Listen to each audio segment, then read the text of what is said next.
You wake up just like you always do, ready to start another day. However, today something feels off. Whatever it is, you can't quite put your finger on it just yet.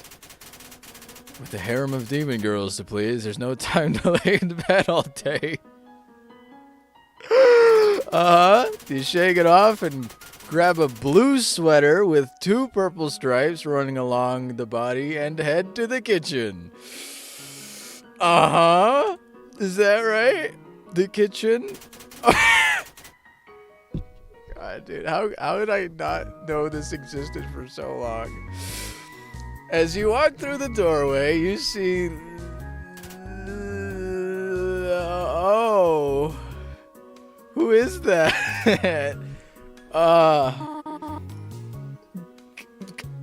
Good morning, Taker. Morning, Lucy. Is something wrong? No, just a little tired, I guess. Well, I saw you were still sleeping, so I made some breakfast. Lucifer, Toriel, Luciel. yeah, Luciel. Luciel hands you a slice of pie, which gives off a distinct aroma. It's a cinnamon butterscotch pie. I thought it would be a nice change. I hope you like it. Looks good, thanks. You take a bite from the sweet dessert, and the taste of the cinnamon and butterscotch have mixed together to perfection. And for breakfast, wow! Oh, also, hello everybody, my name is Wisecream, and this is the April Fool's version of the Second Circle, which is a game I played a very long time ago. But wow, I love content. Wow, this is probably the best pie I ever had for breakfast. I'm glad you like it. But I'd be lying if I didn't say I had a little bit of help. Justice really is the master of baking pies. What the frick? You called? The familiar blind demon comes running into the kitchen, but not before slamming into the wall, punching dual holes into it with curled horns that you could have sworn weren't there before. Excuse me? Also, I'm wearing my HELLTAKER outfit. I made a promise a long time ago that if I make HELLTAKER content, I have to wear this, so... yeah, I'm wearing it right now. Yo! Just Gore. Juice Gore. Morning, Taker. Justice, you're looking awesome, as always. Shucks, you really know how to flatter a demon. You tried the pie yet? Lucy and I spent the morning making it. It's delicious. 11 out of 10. Are you sure it's you're okay? You seem a little distracted. Before you can respond, Monica joins the gathering in the kitchen. Exhausted as always. Excuse me? What the frig? However, as soon as you see her yellow petal-like hair, pale face, and green uniform, you finally realize that something is definitely wrong here. Nothing. It's fine. It's fine. Is this coffee fresh? Floweymonica. I played Undertale like 5 years ago, and I'm pretty sure I made Flowey sound like that. No, sorry. I made it earlier before we started baking. I'll take a new pot, or I'll make a new pot.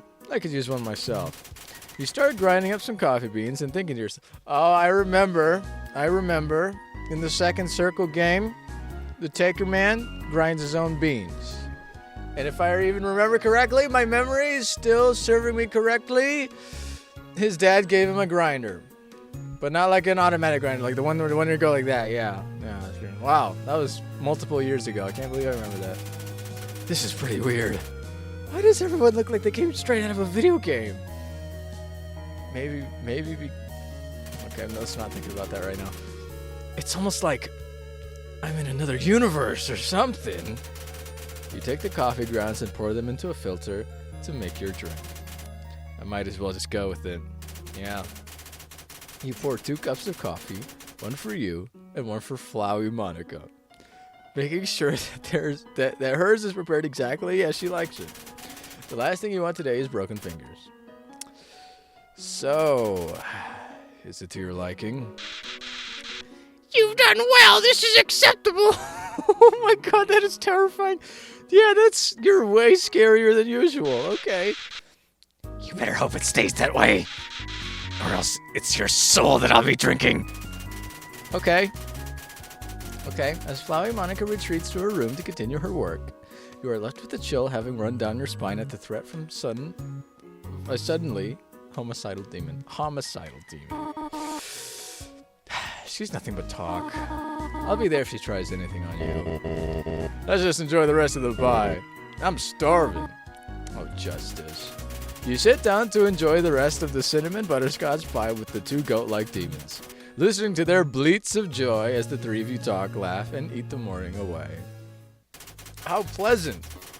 That's so normal. There was no bloodshed. Okay. After having enjoyed your pie with Just Gore and Luciel, you make your way to the living room where you are nearly disintegrated by a bright white light aimed straight at your face. You hear the familiar angered screech and hysterical laughter from the Sin sisters, Melina and Zedrana, going at each other as usual. I just realized with the music and the whole sibling thing, that could only mean one thing. If I had to guess, Melina would be Sans. No, they don't. Their personalities don't go together very much at all, do they? Okay, here we go. Upon closer inspection, though, they look rather skeletal, for a lack of better words. You frickin' Sans-Lena! Sans-Lena? Melina Sans? Do you think Melina has, like, otherworldly powers that, like, transcend time and space? Do you think that's what's going on here?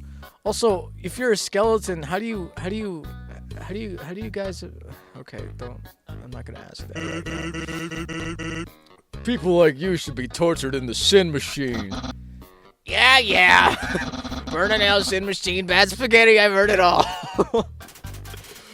What's going on this time? My frick of a sister decided it'd be fun to pelt me with bones. Bones? Okay. And I was right, it was fun. So try to leave her alone. Come on, big man. This is what sisters do. I got a bone to pick with you, so get ready to get dunked on. Okay. Bring it on, ketchup guzzler. Okay, God. That was one time. See? You drink a whole bottle of ketchup one time. One time is all it takes, and then you go down in history as ketchup guzzler. That's how it works, okay? Oh my god, dude, what's about to happen? You see the sisters prepare themselves for battle. Sans-Lena aiming a blaster straight for Cyprus, who is twirling a long bone staff in her hands. Guys, watch the furniture, please. You feel like you're going to have a bad time. The Skella sisters charge at each other, but their attacks are cut short by a familiar trio of dogs barking and flailing in an unpredictable and chaotic manner. Cerberus. Cerberus turns to... Okay, that is creeping me out. That is for some reason really creeping me out. There's just voidless, soulless eyes that you look into and nothing looks back. You know, that's kind of creepy. It's creeping me out. But, okay, the Thames. All right. When Cerberus turns to face you, her simple and stupid faces stare back into your soul. Okay, yeah. Not a single thought could possibly be behind those eyes. Despite this, you can't help but smile. Tembrus. Okay. Hoi! OMG! Make her smell like food! Food? Exclamation mark, question mark, !1? Okay, the pupils have returned, and somehow I feel even more creeped out. What the frick?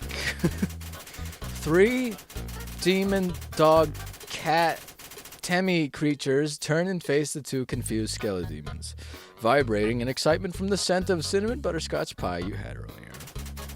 You get the sudden idea to use them in their erratic state to stop the living room from being destroyed. Zedrada has the food! Serb! Go get her! Who is Zedrada? This is Cerberus. What? Giving Cerberus no time to object, Cerberus excitedly chases her out of the living room in an attempt to get the non-existent foob, much to both you and Sansalina's relief. Thank frick. That was a pretty wild situation. I'm just glad to be out of it. This Rudder's been acting like a little strange recently. Okay, your eyes are normal again. You look really cool. I think you have the coolest design out of everyone so far. You actually look like a character. I don't know. Get the feeling she just wants to get closer to you. I saw her watching over you a few days ago while you were on your PC. Yeah, they're okay. Referring back to the lore that I remember from over 2 years ago. You even let her play, despite that she had no idea what she was doing. You noticed a slight blush on Sansalina's face, despite skeletons lacking the skin or blood flow to do so. Yes, you can see her. She's your sister, and I think you like having her around, even if she may be a bit much at times. Maybe. I also noticed she's been spending lots of time with Monica as of late. I wonder what that's about. She's spending time with Monica? Why does that have your interest? I was listening through the wall one night and I heard her whispering some pretty... This is one of those games. I forgot. I mean, it has been 2 years, but I feel like that's a thing that you would remember after 2 years. Interesting stuff. Well, I think you should give her a little privacy in moments like that. Okay? HELLTAKER, the voice of logic and reason, alright? Especially if they're behind a closed door. Okay, alright. But, I'm glad to see you two beginning to patch things up. Whatever. Don't go drink that. There's a lot of calories in that, bro. I mean, you're literally just bone, but, Sansalina pulls a bottle of ketchup out of her pocket and starts to guzzle the contents as she retreats to the attic. Cerberus then runs past you, a bone in one of their mouths. Cerberus, find a snack! Uh-huh. She runs out of the room, followed by Cerberus. That damn Timmy stole my bone! Your bone? Your bone? Out of all of the bones that you may have at your disposal, you have... What? Okay. You chase after Cerberus, but she manages to escape out the front door, which was conveniently left open. Excuse me. What the frick? Frick! Sansalina pokes her head out of the door to her room and plays a sad trombone sting for your inability to catch Cerberus. Okay. As you step out of the door to the front yard, wondering why the door was open, you see a small stand on the sidewalk that likely appeared this morning. Could it be a neighborhood kid setting up a lemonade stand? Well, more likely a bake sale, as you take a closer look and see the baked goods and drinks prominently displayed on the stand. You feel a creeping feeling crawling up your spine and quickly turn around to face Muffeus, who is standing way too close to you. Spider people. Muffeus. You freaking scared me. That's not Muffeus. Hey. Is this the Undertale soundtrack? Is this in the game? Like this bossa type. Is this in the game or is this like a fan-made thing? Oh, it sounds really cool. It sounds really good. Okay. You scared the frick out of me. Yes, you did. You and your big old eyes. You scared the frick out of me. I know. I snuck up on you. I see you noticed my bake sale. The spider bake sale. Okay. So, this is your bake sale? You left the door open and Cerberus ran out, right? She'll come back. In the meantime, would you like to purchase anything? I suppose so. What do you have? I'm selling donuts, croissants, cupcakes, I'm sorry I said it like that, hot chocolate, apple cider, I'll take one of those, and lemonade. Yeah, I could really go for a cider right now, actually, honestly. All of the earnings are going to save the spiders trapped in Melina's attic. Okay, yeah. You look over at the options on the stand and see the ridiculous prices for everything. $10 for a croissant. Between the cost of the stand, the ingredients for everything, and advertising, the prices may seem a little high to make up for lost revenue. You know you could have used that money to just hire someone to catch the spiders, right? I mean, I don't think anyone is going to be willing to spend more than a couple bucks for something small like a cupcake or a cup of lemonade. I see. Well then. Muffeus, I just noticed Muffeus. Well then. If everyone is going to be stingy with their money, I may have to be a little more influential.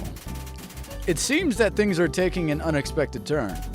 You can't tell if she wants to have a little fun with you or make you a part of her bake sale, but you aren't sticking around to find out. Well, I'd love to join you, but I still have to find Cerberus because you left the door out frickin' open. Muffeus. Having caught a lucky break, you excuse yourself to search for Cerberus. But by the look of the destructive path leading out of the neighborhood, you may be a little too far behind.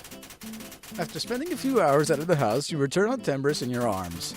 You make sure to quickly pass Muffeus, who is attempting to devour a passerby for refusing to purchase some apple cider. Okay. You'll deal with that another time. Yeah, I guess I have to. In the meantime, you drop Cerberus off in her room after she exhausts herself. She has undoubtedly caused all sorts of chaos that you feel is going to end up in court later. Feeling tired, you start making your way back to your room to rest for a little bit, when you hear some noise coming from Azazel's room. Okay, Azazel. Hold up. Everyone, wait, hold on. Okay, we got Judgment, we got Azazel, okay?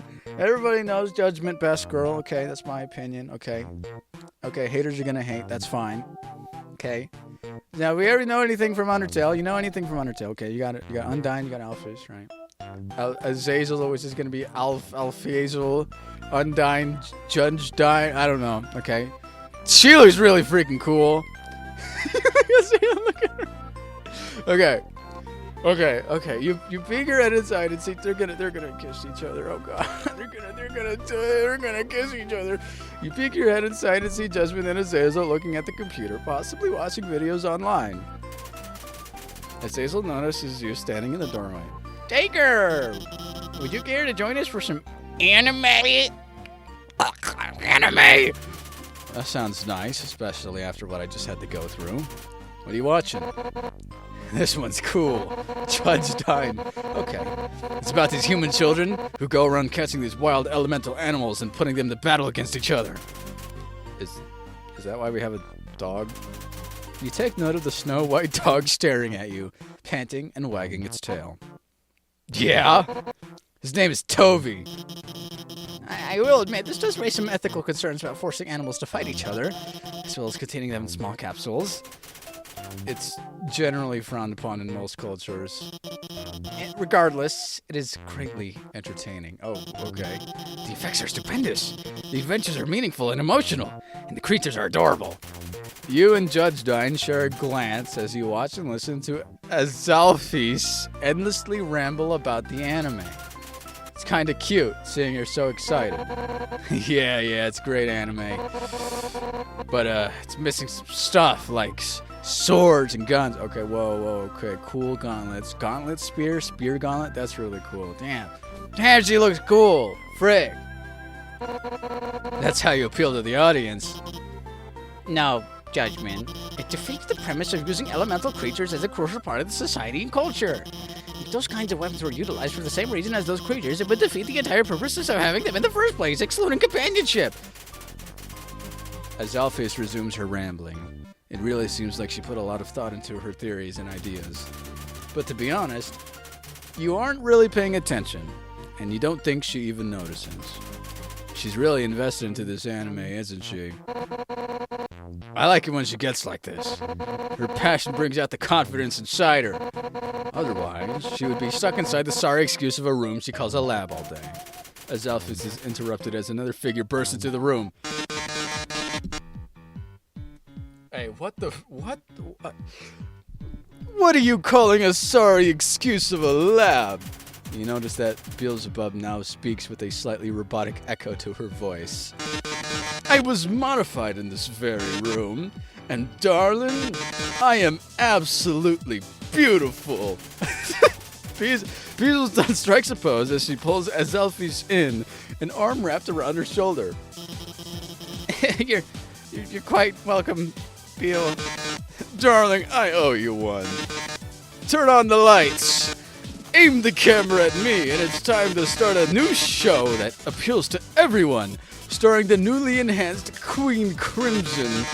It was a mistake for those goats to seal away a beauty like myself, and now it's time to show them why. I'll be a star, not only the abyss, but the void. All of hell, the human realm, and the heavens above. And you, Azazel, will be my co-star. Wait, I'm not so sure about it. Before Azelphys can protest, Beelzebub grabs her wrist and drags her out of the room to fulfill her dreams of being a star. And you are left alone with Judgedyne. Well, looks like it's just you and me now. Judgment is my favorite, remember. Undyne is also one of my favorites, just so you know. Just letting you know that, pointing that out right now, okay? Just so you know, I'm just pointing that out. Do you, want to watch some more anime? I'm gonna say right here. Maybe there's an actual choice in here. That'd be so funny if there was. It probably isn't. After the day I've had, that sounds fantastic. You grab the laptop and lead Judgedyne to your room to continue watching together. You make yourself comfortable on the bed. But you're fine with this. We're fine with this. You just place the laptop on her. On her? Like, okay, what is going on? So, like, that can't be comfortable for either of us. I'm not sure what's going on here, but we're doing it. You place the laptop on her and press play, watching the evening away, skipping dinner until it's bedtime. How pleasant. As Judgedyne retires to her own room for the night, you prepare for bed as well. You climb back into bed and throw the comforter over top of yourself. Just before you're about to fall asleep, you see Lucille walk up to the doorway and towards you. Hey, Lucy. Here to say goodnight? Well, all of us are here, and we just wanted to say, April Fools! April Fools! That was last week. I missed it by a week. That's okay. Oh, okay. Okay, alright, okay. Alright, good job, guys. Hey, thank you for watching. If you want to watch me play you want to go see the rest of the Second Circle, which was a great game, by the way, you're probably seeing it right now, so go check it out, would you? That'd be fun for me, and that was a lot of fun. Thanks for watching. Subscribing would be freaking awesome, and hopefully I'll see you around. Bye-bye.